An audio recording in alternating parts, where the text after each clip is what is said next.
नमस्कार, खास पेशकश में आपका बहुत बहुत स्वागत है। मैं हूं आपके साथ वक्ता दुबे।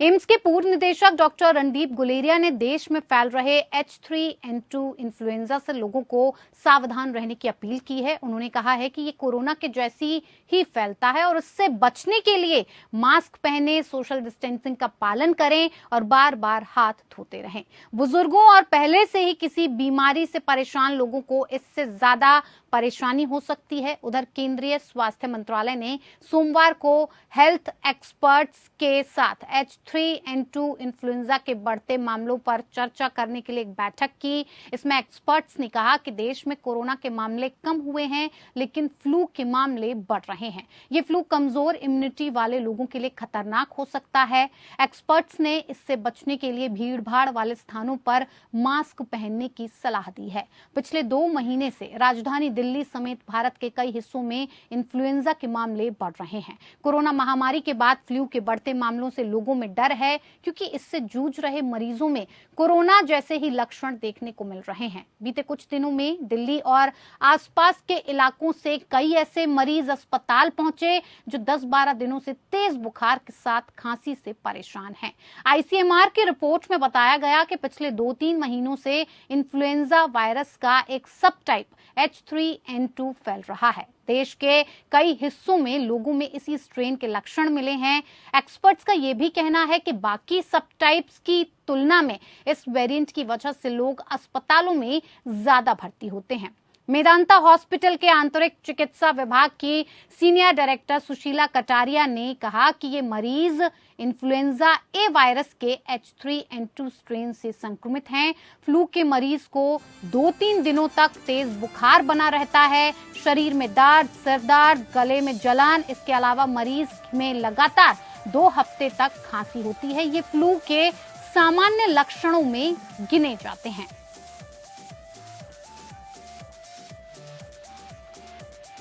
तो इन्फ्लुएंजा हो तो क्या करें, ये भी आप समझ लीजिए कि खुद को हाइड्रेट रखें। पानी के अलावा फ्रूट जूस या अन्य पेय पदार्थ का इस्तेमाल करें। बुखार आने की स्थिति में पैरासीटामोल लें।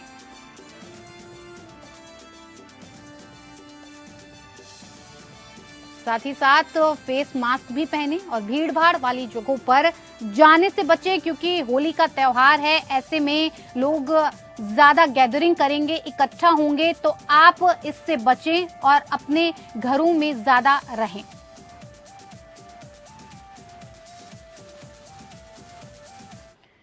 इसी खास पेशकश में चर्चा के लिए, ज्यादा बातचीत के लिए हमारे 2 खास मेहमान हमारे साथ मौजूद हैं। आपका उनसे परिचय करवा देती हूं। Doctor Naresh Chawla, national joint secretary, IMA उपाध्यक्ष, DMC हमारे साथ मौजूद हैं। सर, आपका बहुत बहुत स्वागत है।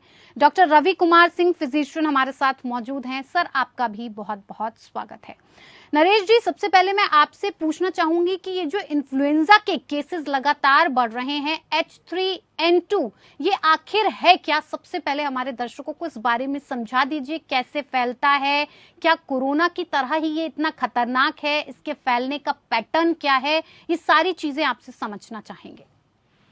देखिए वक्त दुबे, मैं आपके लिस्टनर्स को जो प्रोग्राम देख रहे हैं बता दूं, पहली बात तो बहुत ज्यादा घबराने की जरूरत नहीं है जी। जो वायरल फ्लू या इन्फ्लुएंजा ये पहले भी होता है। 10, 20, 50 सालों से हम देखते आए हैं। जो 3 साल के अंतराल में जो हमने कोरोना देखा है, उससे हम हर चीज से इतने भयभीत हो जाते हैं कि ये दोबारा कोरोना तो नहीं है। तो let me tell the viewers, number 1, ये H3N2 नामक जो वेरिएंट है उसकी वजह से वायरस है। इसमें हमने देखा है कि बुखार बड़ा तेजी से चढ़ता है। तो जो हमने सीरोलॉजी टेस्ट करवाई है, तो उसमें हम खुलेआम देख सकते हैं इसमें कोरोना का कोई एलिमेंट नहीं। कोरोना का जो डेल्टा वेव थी, जिसने हमें आज भी बहबूद किया हुआ है, जिसमें कि ऑक्सीजन कम हो जाती थी, उसके अलावा हम कहेंगे जो कोरोना भी हम कई बार सोचते हैं कि खत्म हो गया है। हमने 2-4 दिन पहले मैं एक टीवी प्रोग्राम में बता रहा था, इंदौर में और जबलपुर में कुछ केसेस पकड़े गए थे। तो ये सब बड़े माइल्ड केसेस हैं। कोरोना हमारे देश में एंडेमिक का मतलब छुटपुट चलता ही रहे जी। अब आए आपके जो वायरल फ्लू जो आजकल चल रहा है H3N2 उसके बारे में जी। ये बड़ा सिंपल सा है, बहुत ज्यादा नुकसान नहीं करता। बच्चों को भी हो रहा है, बड़े बूढ़ों को भी हो रहा है, जवानों को भी हो रहा है। नॉर्मली इसका स्पैन 5-7 दिन में समाप्त हो जाता है। तेज बुखार आता है, कोल्ड आएगा, गले में दर्द आएगा, कफ आएगी, वायरल कफ आएगी, तो हम देते हैं कि अक्सर हम एक लोगों को आपके चैनल के माध्यम से एक ही बात बताना चाहते हैं, इस पे कोई छिपड़ाने की जरूरत नहीं है। अपने आप को आइसोलेट कर लीजिएगा, परिवार के दूसरे सदस्यों से अलग हो जाइएगा। सबसे पहला इलाज अपना हाइड्रेशन, जैसे कि आप बता रही थी पहले, पानी दिन में 2.5 साढ़े 3 लीटर पानी जरूर पीजिएगा। कोई जरूरी नहीं कि आप गर्म पानी पिए, आप ताजा पानी पी सकते हो। अपना नॉर्मल डाइट लीजिएगा, फलों का सेवन ज्यादा कीजिएगा। खांसी ज्यादा हो तो आप गार्गल्स, सलाइन वाटर गार्गल्स या स्टीम ले सकते हैं। और सिंपल बुखार के लिए सिंपल पैरासिटामोल से आपका काम हो जाएगा। अनडिजायरेबल एंटीबायोटिक हमने देखा है, हजारों लाखों लोग, इवन मेरे पास भी जो पेशेंट आते हैं क्लिनिक में, वो एंटीबायोटिक पहले ही खा के आए होते हैं। डॉक्टर साहब मैंने तो जिथ्रोमाइसिन पहले ही ले ली है। तो ये रवैया हमें लोगों का तोड़ना है। अनडिजायरेबल एंटीबायोटिक ना लिए जाए, उससे शरीर का भी नुकसान होता है, वो हमें एंटीबायोटिक की जरूरत भी नहीं होती है, वो हम अनडिजायरेबल साइड इफेक्ट्स पैदा कर रहे हैं। और दूसरा जो मैं बचाव हमेशा कहता हूँ, कोरोना चाहे समाप्त हो गया हो, हमें कोरोना एप्रोप्रिएट बिहेवियर छोड़ा ना जाए तो अच्छा है। जी बिल्कुल। ये आपको इम्पेंडिंग कोरोना से भी बचाएगा, आज के वायरल फ्लू H3N2 से बचाएगा, और जो हमारे देश में पोल्यूशन की प्रॉब्लम बहुत ज्यादा है उससे भी बचाएगा। तो एक मास्क और 50 बचाओ, प्लस अपने हाथ को वॉश करना, अपने भीड़ भाड़ में मत जाना, इन चीजों का हम ख्याल रखें तो मैं समझता हूँ हम बहुत हद तक बच सकते हैं। बिल्कुल से नरेश जी जानना चाहेंगे कि जिस हिसाब से अभी आपने एंटीबायोटिक की बात की थी कि लोग पहले से ही बीमारी होती है उसका पता लगाना जरूरी नहीं समझते कि आखिर बीमारी क्या है, क्या एंटीबायोटिक लेनी चाहिए, वो पहले से एंटीबायोटिक लेकर आ जाते हैं। ऐसे में IMA की तरफ से भी एंटीबायोटिक्स ना इस्तेमाल करने को लेकर जो चेतावनी जारी की गई है वो आपसे जानना चाहेंगे कि आखिर ये चेतावनी क्यों दी गई है, क्योंकि ज्यादातर हम देखते हैं जब भी हमें कोई बीमारी होती है या हम किसी चीज से परेशान होते हैं तो डॉक्टर के पास जाने से पहले हम एंटीबायोटिक ले लेते हैं। ऐसे में आपका क्या मानना है, क्यों एंटीबायोटिक नहीं लेनी चाहिए जब तक ये पता ना हो कि आखिर बीमारी क्या है? ये आपने बड़ा अच्छा सवाल पूछा है। IMA इंडियन मेडिकल एसोसिएशन की स्टैंड, जिसके कि ऑलमोस्ट 4-4.5 लाख मेंबर्स हैं ऑल अक्रॉस इंडिया, जो कि मॉडर्न मेडिकल सिस्टम प्रैक्टिस करते हैं। हम हमेशा कहते आए हैं एंटीबायोटिक जब तक ब्लड काउंट टेस्ट न कर लिया जाए, इन्फेक्शन डेमोन्स्ट्रेट न किया जाए, सिंपल वायरल कंडीशन के लिए एंटीबायोटिक नहीं लेना चाहिए। अब व्यवहारिक रूप में होता क्या है, एक मरीज सोचता है, चाहे वो 4 पैसे बचाने के लिए कर रहा है, चाहे वो डॉक्टर की कंसल्टेशन ना करना चाह रहा है, चाहे वो गरीब है, वो चुपचाप केमिस्ट में चला जाता है। तो 3 बीमारियां मैंने देखी हैं। एक तो लोगों की जो सेल्फ डिस्पेंसिंग है वो बहुत गलत है। दूसरा जो केमिस्ट डिस्पेंसिंग करते हैं, वही जैगना केमिस्ट देता है, तो हमारे पूरी दुनिया में बाकायदा OTC ड्रग्स होती हैं। OTC ड्रग्स का मतलब जो बिना प्रिस्क्रिप्शन के मिल सकें, जिसमें पैरास्टामोल वगैरह या कफ सिरप वगैरह चीजें आती हैं। बाकी हर दवा के लिए हर देश में कानून बनाए गए हैं। हमारे देश में भी डायरेक्टर जनरल है, ड्रग कंट्रोलर है, जो इन चीजों को कंट्रोल करना चाहिए। बट समहाउ लैक्स रूल्स की वजह से तुम कोई भी एंटीबायोटिक, कोई भी दवा, हमने देखा है मरीज बड़ी मर्जी से केमिस्ट से जाके चुपचाप मिलता है, जो कि गलत है। इस प्रैक्टिस को हमारी NGO IMA भी रोकना चाहती है, और हम सब चाहेंगे इस गलत प्रैक्टिस को रोकना चाहिए। और दूसरा जो थर्ड प्रॉब्लम है हमारे देश में, अपार्ट फ्रॉम क्वालिफाइड डॉक्टर्स, बहुत सारे क्वैक्स हैं। क्वैक्स मींस उनको हम अनक्वालिफाइड डॉक्टर्स बोलते हैं। वो कोई जो दिल्ली तक में 30-40 हजार हैं, तो आप सोच के देखिए हिंदुस्तान के कोनों में, फार गाँव में कितने ज्यादा होते होंगे। दैट मींस कि वो इनजुडिशियस यूज ऑफ एंटीबायोटिक बहुत ज्यादा हो जाता है।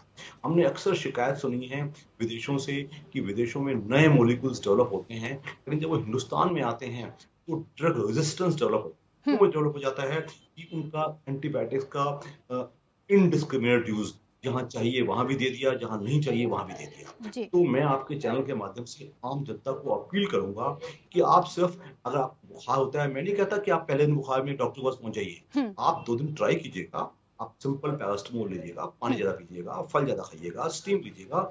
इससे अगर आप नहीं ठीक होते तो आप थर्ड डॉक्टर को जाइएगा, एक सिंपल पेशेंट। लेकिन ये जरूरी नहीं कि आप घर बैठे एंटीबायोटिक खुद ले लें। यानी कि इसके अलावा एक जी इसके अलावा एक और कैटेगरी ऑफ पेशेंट्स है जिनको की पहले से डिसीजेस हैं, फॉर हाँ। एग्जाम्पल किसी को छाती का इन्फेक्शन पहले ही चलता है, सीओपीडी है, कोई और कॉन्कोमिटेंट डिसीज है, लिवर डिसीज, हार्ट डिसीज, हजारों बीमारी, एचआईवी है, जी। और उन पेशेंट्स को हमें सिंपल फीवर को भी सिर्फ एक आधा पैरासिटामोल ट्राई करनी चाहिए, उसको एकदम डॉक्टर को देना चाहिए। इन लोगों में रिजर्व कम होता है क्योंकि जो मोस्टली ऑर्गन्स होते हैं वो एज पे चल रहे होते हैं, तो उनको तो हम कहेंगे कि एकदम सलाह की जरूरत है। लेकिन आम मरीज सिंपल बुखार के लिए पहले दिन इन्होंने एजिथ्रोमाइसिन खा ली, एमोक्सिसिलिन खा ली, ये रवैया मैं लोगों का तोड़ना चाहता हूँ। यानी कि नरेश जी, आप ये कहना चाह रहे हैं कि जो लोग ऐसे लक्षण अपने आप में देख रहे हैं सर्दी जुकाम बुखार के, उन्हें सिर्फ और सिर्फ अचानक से सिर्फ एंटीबायोटिक नहीं खानी है, पहले उसको लेकर कोई जो घरेलू नुस्खे हैं उनका उपाय कर लिया जाए। जब आपको लगे कि ये सही नहीं हो रहा है तो फिर एंटीबायोटिक या डॉक्टर की सलाह के साथ ही एंटीबायोटिक खाई जाए। ठीक है रवि, मैं आपसे डॉक्टर जानना चाहूंगी कि अभी जैसे मैंने आपसे पूछा कि होली का त्योहार पास है, ऐसे में लोग ये समझ बैठते हैं कि अब सिर्फ त्योहार ही उनके लिए ज्यादा महत्वपूर्ण हो गया है, गैदरिंग ज्यादा करने लगते हैं। लेकिन जिन लोगों को पहले से ही कोई बीमारी है, पहले से ही वो बीमारी से ग्रसित हैं, ऐसे में उन लोगों का भीड़ भाड़ में जाना इस इन्फ्लुएंजा के साथ कितना और खतरनाक साबित हो सकता है, और उनके लिए क्या ऐसी सावधानियां बरतनी चाहिए जिससे कि वो पहले से ज्यादा बेहतर हो पाए? जी, जैसा कि आपने पूछा, बहुत ही पर्टिनेंट क्वेश्चन है ये। होली के समय में ना, होली मनाने में कोई परेशानी नहीं है, लेकिन जिन लोगों को भी कोई कोमॉर्बिडिटीज है, चाहे उन्हें क्रॉनिक लीवर डिजीज है, क्रॉनिक किडनी डिजीज है, या लंग्स की सीओपीडी की समस्या है, या हार्ट फेलियर की समस्या है, डायबिटीज है, ब्लड प्रेशर है, या किसी ऑर्गन ट्रांसप्लांट रिसिपिएंट है, जैसे उनका किडनी ट्रांसप्लांट हुआ है या लिवर ट्रांसप्लांट हुआ है, ऐसे लोगों को खास एहतियात बरतने की जरूरत है। क्योंकि जैसा कि अभी डॉक्टर साहब ने बताया भी, मेरे दूसरे पैनलिस्ट ने, कि जिन लोगों के पास ऐसी बीमारियां होती है ना, उनके पास रिजर्व नहीं होता है जी। और एक सिंपल इन्फेक्शन भी उनके लिए काफी खतरनाक हो सकता है। यानी कि इम्यूनिटी कमजोर होती है, इस वजह से जल्दी आपको बीमारी पकड़ लेती है। हाँ, एक तो जल्दी बीमारी पकड़ती है और दूसरा वो बहुत गंभीर रूप धारण कर सकती है। सिंपल इन्फ्लुएंजा जो अपर रेस्पिरेटरी ट्रैक्ट इन्फेक्शन कराता है, उनमें बहुत गंभीर निमोनिया का लक्षण ले सकता है, वो वेंटिलेटर पे जा सकते हैं। तो उन सब लोगों को तो एहतियात बरतने की जरूरत है। बाकी जो हेल्दी लोग हैं उनको भी अगर लग रहा है कि उन्हें सर्दी खांसी बुखार है या छींक आ रही है, बहुत ज्यादा खांसी आ रही है, तो वो सोशल गैदरिंग्स में ना जाएं। उन्हें अगर त्योहार मनाना है तो अपने घर में मना लें, क्योंकि जितने ही गैदरिंग में ऐसे लोग जाएंगे तो 1 से 100 को वो इन्फेक्शन होगा, फिर वो चेन बढ़ता चला जाएगा। बिल्कुल। और ये जो छोटे छोटे नंबर ऑफ केसेस हैं वो बहुत ज्यादा नंबर से बढ़ जाएंगे जी। तो ये डिस्टेंसिंग, सोशल डिस्टेंसिंग, मास्क का यूज करना, हैंड को सैनिटाइज करना, ये बेसिक चीजें हैं जिसको करना बहुत ही जरूरी है। जी डॉक्टर नरेश, ये जो लक्षण हैं हम बार बार देखते हैं कि कई तरह से लोगों को परेशान करते हैं, लेकिन अगर बात की जाए कि एक एज ग्रुप की, तो उसमें किन लोगों को ज्यादा सावधान रहने की जरूरत है? जैसे कि 5 साल से कम उम्र के बच्चे हों या 65 साल से ज्यादा के बुजुर्ग हों, साथ ही साथ सबसे महत्वपूर्ण कि जो महिलाएं गर्भवती हैं, कितना ज्यादा ध्यान देने की जरूरत है? आपने अच्छे से खुद ही बता दिया। नंबर 1, जो एबल बॉडीड हैं वो बहुत ज्यादा डरने की जरूरत नहीं है। हमारा उद्देश्य पैनिक क्रिएट करना नहीं है, लोगों की मुश्किलें आसान करनी है। क्योंकि 3 साल हमने लोगों के ऐसे काटे देखे हैं, बजाय रो के काटे हैं। तो मैं स्पष्ट कहना चाहता हूँ, वायरल फीवर या फ्लू पहले भी एग्जिस्ट करता था, अब भी हो रहा है, कोई बहुत चिंता की बात नहीं है। बट ये सच है, जो अंडर 5 चिल्ड्रन हैं उनका ख्याल ज्यादा रखना चाहिए, और जो इन्फेंट्स हैं, जो 1 साल से कम वाले हैं, उनका ख्याल और ज्यादा रखना। बिल्कुल। और प्लस जो 65 प्लस वाले हैं या 60 प्लस वाले हैं, जिनको कोई कोमॉर्बिड कंडीशंस है, कोमॉर्बिड कंडीशन का मतलब अनकंट्रोल्ड डायबिटीज है, कोई kidney disease, lung disease, heart disease पहले चल रही है, उनको बचाव दवा दिया जाए। अगर जो 60% के ऊपर हैं, उनको कुछ नहीं है, अच्छे खासे फिट लोग घूम रहे हैं, उनको भी बहुत ज्यादा डरने की जरूरत नहीं है। एंड नो डाउट जो प्रेग्नेंट मदर्स हैं और जो लैक्टेटिंग लेडीज हैं, उनका ख्याल रखा जाए। उनको भी अगर ऐसा हो भी जाए तो वो बच्चे को दूध पिला सकती हैं, तो लैक्टेटिंग मदर का ये नहीं कि वो दूध बंद कर दे, वो बच्चे को दूध पिला सकती है। उससे बकायदा बच्चे की माँ, बच्चे को ये फायदा होता है कि बच्चे को इम्यूनिटी मिल जाती है। प्लस हाँ, नो डाउट उनको अनडिजायरेबल एंटीबायोटिक मैं पहले ही कह चुका हूँ, न दिए जाएं। और जो मदर्स हैं, जो प्रेग्नेंट मदर्स हैं, जो 3 महीने से कम वाली प्रेगनेंसी है, एंटीबायोटिक का सवाल ही नहीं उठता। और उसके बाद वालों को भी तभी दिया जाए जब तक कंप्लीट ब्लड काउंट्स करवा के इन्फेक्शन डेमोन्स्ट्रेट ना हो, चाहे बुखार उतरने में 3 दिन लगे, चाहे 4 दिन लगे, चाहे 5 दिन लगे। सिंपल पैरास्टामोल्स, डिकंजेस्टेंट्स, ब्रोंकोडायलेटर्स, सिंपल दवाओं से इन लोगों को हम ठीक कर सकते हैं। तो सपोर्ट ज्यादा जरूरी है, नर्सिंग सपोर्ट ज्यादा दिया जाए। What is nursing support? जिसको मैं देखभाल समझता हूँ। हाँ। सिंपल पानी पीना, हर आधे घंटे बाद आधा गिलास पानी पीजिएगा, फ्रूट्स लीजिएगा, अपना रेगुलर एक संतुलित आहार लीजिएगा, हाइड्रेट रखने की जरूरत है। जी।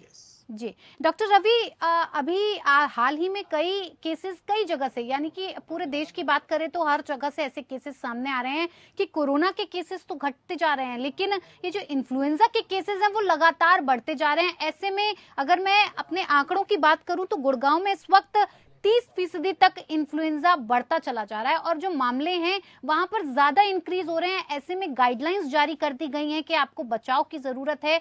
महत्वपूर्ण सवाल कि आखिर ये जो केसेस हैं अचानक से इंक्रीज क्यों हो रहे हैं? 30% बहुत बड़ा आंकड़ा हो जाता है, कारण क्या है? जी देखिए, जैसा कि हर साल ना ये इन्फ्लुएंजा के केसेस तो हर साल ही आते रहे हैं। ऐसा नहीं है कि ये पहली बार हो रहा है। पिछले 2 साल जो थे वो उसमें केवल कोरोना के ऊपर फोकस था, तो इन्फ्लुएंजा थोड़ा सा हमारे फोकस में नहीं था और हमें उसके बारे में उतनी जानकारी नहीं मिल पा रही थी। हाँ। लेकिन जब वापस से कोरोना के नंबर्स कम हुए हैं और ये कॉमन फ्लू के नंबर्स बढ़े हैं, फिर हमें टेस्टिंग में पता चल रहा है कि ये H3N2 या H1N1 का ही वेरिएंट है और ये एक फ्लू है जी। तो इसमें क्या है कि जब भी सर्दियों का सीजन खत्म होता है और ये गर्मियां आती हैं, मतलब जो स्प्रिंग सीजन है, इस समय ये केसेस बढ़ते ही बढ़ते हैं। वापस जैसे गर्मियां आ जाएंगी तो ये नंबर अपने आप कम हो जाएंगे जी। तो ये सीजनल वेरिएशन है फ्लू का, इसमें कोई ऐसी बहुत नई बात नहीं है। हाँ। बट इम्पोर्टेंट चीज ये है कि हमने पिछले 2 सालों में बहुत सारी चीजें सीखी हैं जो हमें कोविड पैंडेमिक ने सिखाया। ये रेस्पिरेटरी इन्फेक्शन के लिए social distancing, hand washing, general sanitary care, इन सब चीजों का बहुत इम्पोर्टेंस है। और जैसा कि हमें हमेशा बताया जाता है, prevention is better than cure. तो ये सारी चीजें ना प्रिवेंटेबल है, इनको हम ना सिंपल उपायों से कंट्रोल कर सकते हैं। तो हमें उन चीजों को छोड़ना नहीं चाहिए। बिल्कुल। अपने बेसिक्स को अगर हम अच्छे से बना के रखें, अपनी साफ सफाई का ध्यान रखें। डॉक्टर साहब, बेसिक्स तो मुझे लगता है आम जनता ने भारत की बहुत पहले ही सीख लिया है। 3 साल होने को आ रहे हैं, तो मुझे लगता है ये बेसिक्स अब हमारे साथ ही साथ चलते हैं। जहां हम जाते हैं मास्क के बिना शायद नहीं निकलते हैं। और ये जनता से कहना भी चाहेंगे कि इसको लेकर उसी हिसाब से जो बेसिक्स क्लियर हमने 3 साल पहले कर दिए हैं, उसे उतना ही क्लियर अभी रखने की जरूरत है। आखिरी सवाल कंटिन्यू करने की जरूरत है। मैं आपके चैनल के माध्यम से यही बताना चाहूंगा कि social distancing, hand washing, mask का यूज करना और जो बीमार लोग हैं वो अपने आप को किसी गैदरिंग में ले जाने से बचें। ये 4-5 कॉमन चीजों का ख्याल रखें। अभी फ्लू चल रहा है, तो अगर आपको सर्दी खांसी या बुखार हो रहा है तो उसमें बहुत पैनिक करने की जरूरत नहीं है।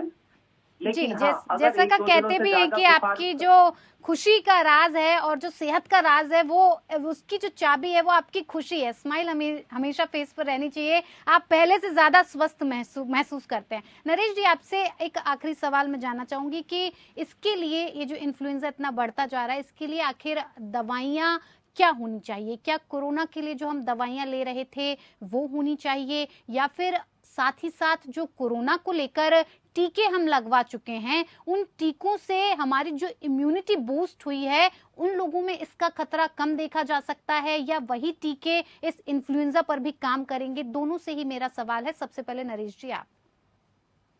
आपने बड़ा अच्छा सवाल पूछा है। पहले तो मैं बता दूं, फ्लू की वैक्सीन आज से 10 साल पहले भी एग्जिस्ट करती थी। आज भी फ्लू की वैक्सीन अलग है, जो कोरोना से टोटल अलग है जी। वो नॉर्मली सितंबर अक्टूबर में हर साल एक नई स्ट्रेन बनाई जाती है, नई वैक्सीन बनाई जाती है।